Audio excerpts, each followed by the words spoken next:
Good morning. I'm Cheryl Casoni. I'm in for Maria Bartiromo. It is Friday. It is May 8th. It is 8 a.m. on the East Coast.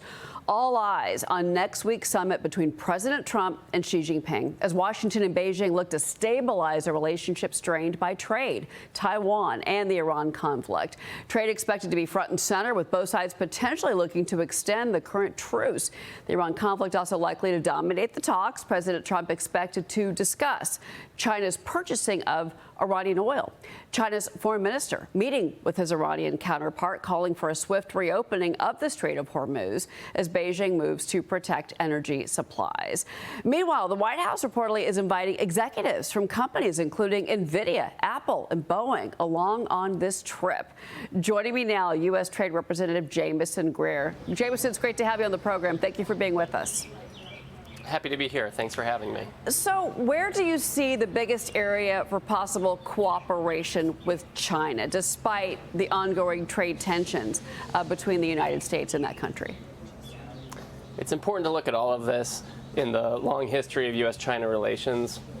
We've always had a really robust trading relationship with China over the past 20 to 30 years. All that being said, it's been wildly imbalanced, with China exporting just vast amounts of goods to the United States and largely blocking a lot of U.S. imports of goods and even services. So our goal going forward is to have stability.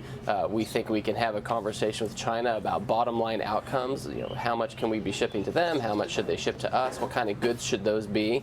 I think there's not really a situation where we go and we get China to change the way they govern, the way they manage their economy. That's all baked into their system. But I think there is a world where we find out where can we optimize trade between China and the U.S. to achieve more balance. This is undoubtedly the trade relationship on the world stage. At the same time, you've got this Iranian conflict. And, President Trump has to go over to meet with Xi Jinping right after this meeting with China's foreign minister and the Iranians. I mean, how does that play out, do you think? And we had Gordon Chang on the program earlier, and he said he doesn't think the president should even go to China if this conflict is still happening in the Strait of Hormuz. Your thoughts? Well, we live in a realist world, and we have to govern, and we have to have interactions with countries, especially ones like China that have an outsized impact on the world economy and geopolitics. I think that it's kind of a lazy thing to say, well, we should just ignore this country, even though we have major differences with it. I mean, the fact of the matter is we have huge challenges with China. We have huge challenges with other countries, and President Trump is focused on interacting with his counterparts. We're working with our counterparts at a variety of levels, and the point is we need to fix the terms of trade. We've been really successful in increasing U.S. exports and affecting the trade deficit and getting it going the right direction, and we're doing that by engaging with our counterparts in all kinds of countries. I want to get your thoughts on some breaking news. Secretary of State Marco Rubio, as you know, he is in Italy right now. He just made comments. He's giving a briefing, and he said that we, the United States, should be getting a response from Iran today, and that he hopes that these countries are now in the process of serious negotiations. Your thoughts there? Are you hopeful that this can be the end, at least, to this conflict, and that we can have some kind of stability in the Strait? We are hopeful. We know we have a lot of folks working on this. Obviously, the Secretary of State, the President's focused on it. Whenever I'm speaking with the President, there's always some discussion of the Iran war and the status, the operations over there. The reality is the President is always looking to settle these issues. That's why he's been going around the world, finding these latent conflicts or problems that have been going on for the United States for decades in some cases, and trying to settle them and trying to use the power of the United States, whether it's military power or economic power, to get everything on a better footing so that Americans can have more peace, more prosperity. And so let's keep up with the China trade relationship and the economic relationship. Do you expect the Chinese to finally, after so many years, finally honor their promises to import American agricultural products? That's one. Number two, what do you expect on the AI front? As I mentioned at the top of this interview, that you've got company executives, NVIDIA was mentioned there. How do you expect this to play out with the issue of AI? Because many are very concerned, many on the Wall Street side and the policy side, that China could overtake the United States. We want to be the leaders in AI. We don't want the Chinese to be the leaders in AI. How do you plan to negotiate this with them? Well, your first question with respect to agricultural goods to China, there are a lot of things that America makes where we're very competitive, where China should be an important buyer. Agriculture is one of them. Obviously, other things like airplanes, medical devices, etc. These are things also where we should be exporting to China. China has a command economy. The Communist Party of China, they control what happens. They make decisions. They influence what passes for a private sector there. They're not always a reliable buyer. That's why it's so important that we have these types of negotiations to set up mechanisms to say, listen, the Chinese economy, it's like a square peg, and the U.S. economy, it's like a round hole. They don't fit together that well, so we have to have some kind of an adapter between them, a mechanism to talk about what we should be trading and how.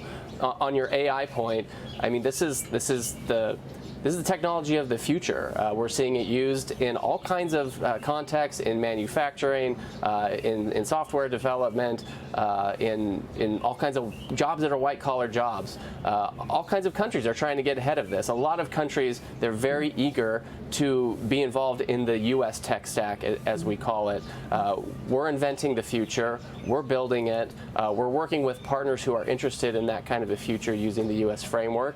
We have to talk to China about artificial intelligence. We have to have a dialogue with them. If you believe what the AI folks say, this is a very powerful tool, could be used for good or for ill. All the more important to have a dialogue with China on how it might be used and how to protect it against misuses. All right. I want to move on to this. The president is threatening the European Union with much higher tariffs if a trade deal is not finalized by July 4th. He says the EU's got to follow through on their side of the agreement that is cutting tariffs to zero. But EU Commission President Ursula von der Leyen saying that good progress is being made with these trade talks. I know that you're involved in this, and that does happen this weekend. The president announced last week 25% tariffs on European vehicles. What can you tell us about those conversations right now? So remember, last summer, we reached a general term agreement with the EU, and the agreement was that the U.S. would modify its tariffs. For example, we had 25% tariffs on autos globally, that we would take those down to 15%, along with other tariff modifications. The EU, for its part, said that they would move all of their industrial tariffs to zero for the U.S. They'd give us duty-free access on certain ag goods. They would change all kinds of non-tariff barriers and burdensome regulations to give flexibility to U.S. companies that are good corporate citizens. And we haven't seen any of those things come to fruition. We've seen efforts, we've seen proposed bills, we've seen amendments to those bills, and so 7-8 months later, the EU has not actually implemented any single part of their trade deal obligations. Whereas during, for the past 7 months, the U.S. has been in compliance. We adjusted our tariffs. They have lower tariffs on autos than the rest of the world. So at some point, you have to say, well, if the EU is not in compliance, we'll wait to be in compliance until they are as well. I just came back from Europe, where I spoke with a number of my counterparts from different countries and from the European Commission, and I would say their minds are focused. They have told me they're committed to compliance. We hope that's the case, but we're watching very closely. And if it's not the case, then we'll just, the U.S. will go back to its other tariff structure for the EU. What do you make of the International Trade Court ruling against the president's tariffs? I read through this opinion last night, and the chief judge found in our favor. It was a panel of 3. The chief judge found in our favor, adopted all the arguments we made. But you had 2 other judges who are apparently just hell-bent on importing more from China, I guess, and eliminating the president's statutory authorities. This is a court that last year, when it ruled on tariffs under a different legal authority, there was dicta in the concurrence that said, we believe that Section 122 potentially could be a good vehicle for the president's tariffs. And so this time around, we used that statutory authority, Section 122, and the same court said, well, actually, we don't think that this statute applies anymore in our day and age. We don't think the situations that existed when it was enacted still exist. They essentially said that Congress passed a law that can't be used, which we all know in the legal community that's not how law should be interpreted. They should be interpreted to be used. So we're confident that on appeal we'll be successful. Okay, we're going to be watching that. I want to ask you about the USMCA. Because it's up for review July 1st. Informal talks haven't begun, but major auto trade groups are urging the administration to extend the deal. They say this ensures that the U.S. does remain globally competitive, Jamieson. You've warned that these negotiations are likely going to go past July 1st. Where do things stand right now? You have to look at the U.S.-Mexico economic relationship in the broader context of the overall relationship. That means security, immigration, and other kinds of cooperation. We have to our south a country that has a serious problem with narcotics trafficking. It's embedded in elements of their government. It's criminal activity that runs throughout their economy. And here we have a lot of our industries in the U.S. intertwined with this economy. It's a situation that isn't terribly stable for the United States. We had a lot of jobs go down there after NAFTA was enacted. We lost millions of manufacturing jobs. We are really happy to see that our auto companies are reshoring here. We have a number of companies that have announced investments. Stellantis, a $13 billion investment. Toyota, $10 billion investment. We think the most stable market for those companies is here in the United States. We're working with the Mexicans. We want to have a constructive relationship with them. We've had various negotiating talks. I think they understand the assignment on economics, that we want to have a safe and secure North America, but we also want to see progress along every element of our relationship. And it's a complicated supply chain, to be clear. I do want to ask you about this. The Trump administration is now beginning to issue these refunds on tariffs. Importers already reporting money is hitting their bank accounts. So about 75,000 businesses have filed claims. These refunds could reach more than $160 billion. And this, of course, is covering tariffs paid under the president's Emergency Trade Powers Act. Jamieson, I'm sure that you've got a lot to say about this, but it looks like at least 47,000 of these businesses have already, quote, properly filed for their refunds. What do you make of it? First of all, a lot of these businesses that are filing for refunds are the U.S. subsidiaries of foreign companies. This is a case where Democratic legislators came and they sued the president and they asked the court to overturn his tariffs and to give the money back to companies. That's what they asked for. It was in their brief, and that's what they got. So now we have a situation where a tariff that was imposed on foreign goods made by foreign workers in foreign countries, money that went into the U.S. Treasury to pay for U.S. programs for U.S. citizens. Democratic attorneys general said, no, we want that money to go back to these companies, many of which are the U.S. subsidiaries of foreign companies. I mean, it sounds crazy to say it out loud, but that's what the Democrats asked for, and that's what they got. And so it's crazy to me that that's their position.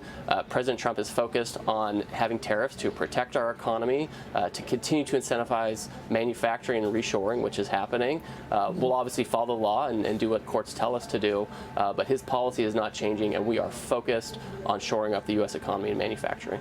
Jamieson Greer, it's wonderful to have you on the program this morning, and we're going to be watching, of course, those negotiations with the Chinese. Last week, you've been so involved in those negotiations as well as with the Europeans. We're going to be following your work. Thank you, sir, for being here. Thank you. All right.